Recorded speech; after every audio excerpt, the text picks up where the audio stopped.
What is the longest 5 minutes you have ever experienced? Being a kid and waiting for my mom to finish talking to friends. That ain't 5 minutes though. That's legit an hour. Not according to mom. Just 1 minute 40 minutes later. Okay dear, it's time to leave Carrie's skeleton back to car. What, why did you start something? I told you we were leaving right now. Mom, it was half an hour ago.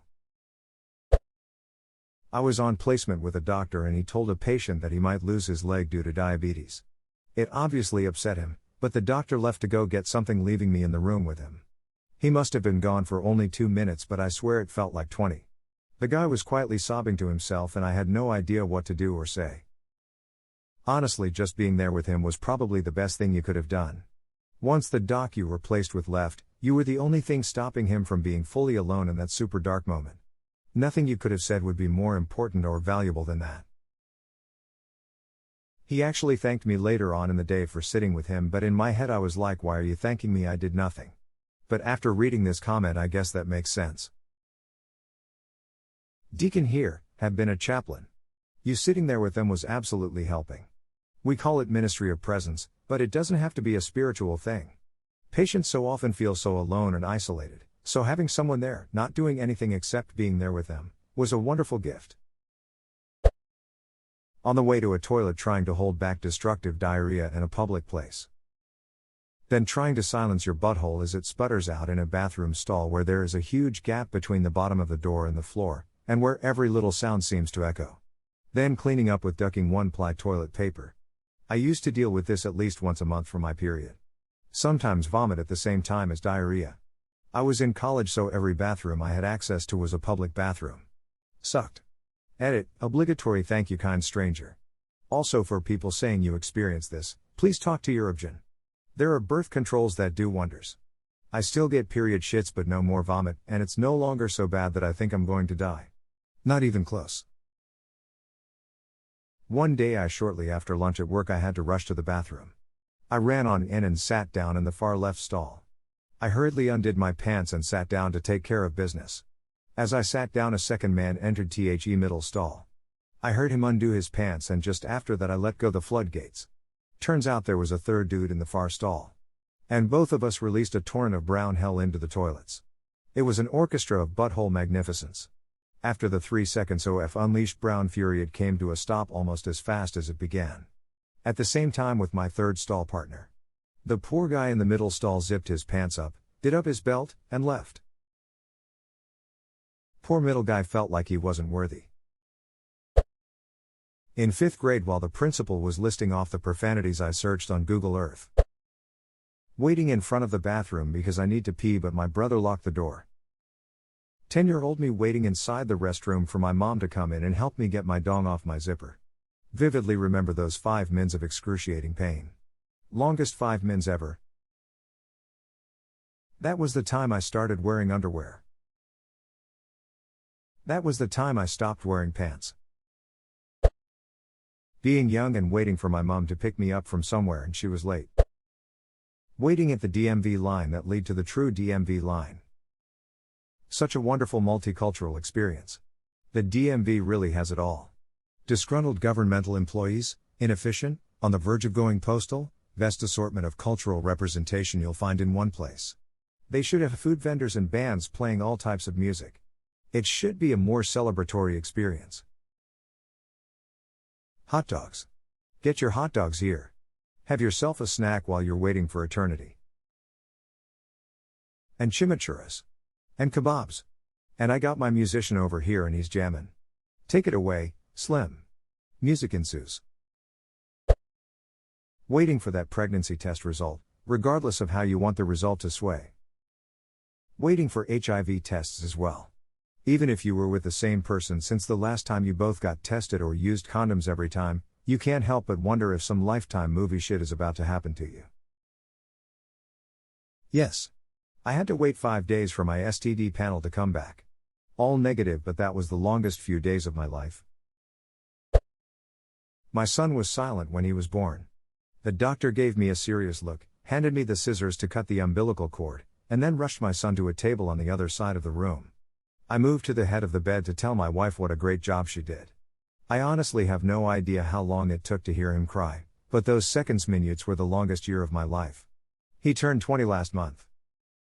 Same here. 6 minutes to make a noise. 11 to full-on normal crying. The NICU staff was there ready to take him, but ultimately decided not to since it was just a slow start and not any actual problem. We say he was oversleeping and pressed snooze a few too many times and missed his bus, which I am known to do. Handed me the scissors to cut the umbilical cord. This was never discussed with me beforehand, so I was surprised to be doing it period, but especially under the circumstances. Why slow things down just for that when there appears to be a problem? They even said quick as they handed them over. My first daughter let out 3 quick but loud cries, then opened her eyes and began looking around. So when my second daughter was born, that was kind of the baseline for what I was expecting. However, my second daughter was basically born asleep and spent the first 3 days asleep, except for maybe 15 minutes cumulative of being awake. She was asleep for every feeding, which I had to do with a syringe. They kept her in the hospital longer to do extra tests, but by about day 4, she started to stay awake for longer and longer. She just passed the 4-month mark and now we beg her to sleep. My baby is 4 months old. Sending you love and coffee. We can do it. Edit, honestly? You guys are the sweetest people.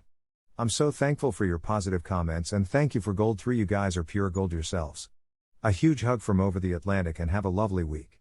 When feeding the baby at night, remember, there are millions of us out there, you're not alone. I did a bungee jump off the Verzasca Dam in Ticino, Switzerland, link. It's famous for being in the opening scene of GoldenEye. The jump itself was amazing, but as I bounced up and down after the initial jump, my body rotated and the bungee cord kind of corkscrewed around my legs a couple of times. When the vertical motion finally stopped, I was hanging over a huge drop with a rocky riverbed below, and the cord wrapped right around my legs, giving the impression that it was all that was holding me up. The operators were shouting at me to remove my ankle from the twisted cord so that they could pull me back up. My rational mind knew that I was securely fastened at the hip, but the tension of the cord on my ankle made it feel like I depended on it and that I would fall to my death the second I unwrapped it. I was physically unable to unwrap my ankle for a full 5 minutes while the guys shouted down from the top of the dam. Upside down, blood rushing to my head the whole time. Eventually I found the courage to unwrap my ankle and everything was fine. But man, that was the longest, most horrible 5 minutes, upside down and being asked to go against every instinct of survival. Stuff like this is why I always shake my head when some jagoff watches a disaster movie or 911 footage and says, why are they running from the tidal wave? Why are they climbing out of the building? Don't they know they're going to fall? When placed in a situation you might not get out of alive, your mind goes into panic. You stop thinking logically and you start finding ways to survive.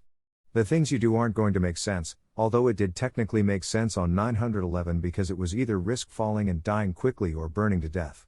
It's easy to say I would never be that stupid when you've never stared death in the face. There was a goggle who commented on a thread a few days ago saying that people are idiots for freaking out about tsunamis and that because she is a strong swimmer it would be easy to just swim with the tsunami and dodge debris. I really hope it was trolling, but I'm not sure. That person should try surfing.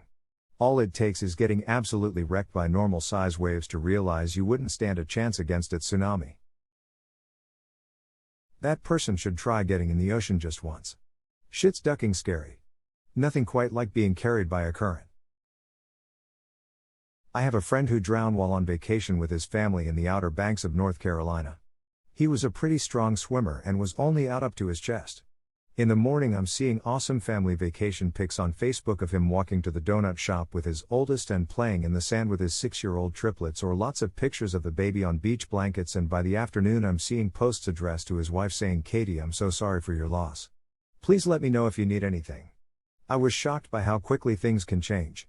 It still haunts me sometimes when I think of his family happily on vacation 1 minute and then watching their dad's lifeless body being pulled out of the water the next minute. My former stepsister drowned last year. My dad coincidentally had a heart attack the same weekend and I had been in contact with her mom to update her on dad's condition. All of a sudden I can't get a hold of her anymore and checked FB that evening. There were a bunch of updates from her asking where her daughter was and trying to find her. Something about a parent frantically trying to find their dead child really sticks with you. Especially in text format. You could see her hope diminishing with every update until the next morning, when her body was recovered. Just awful.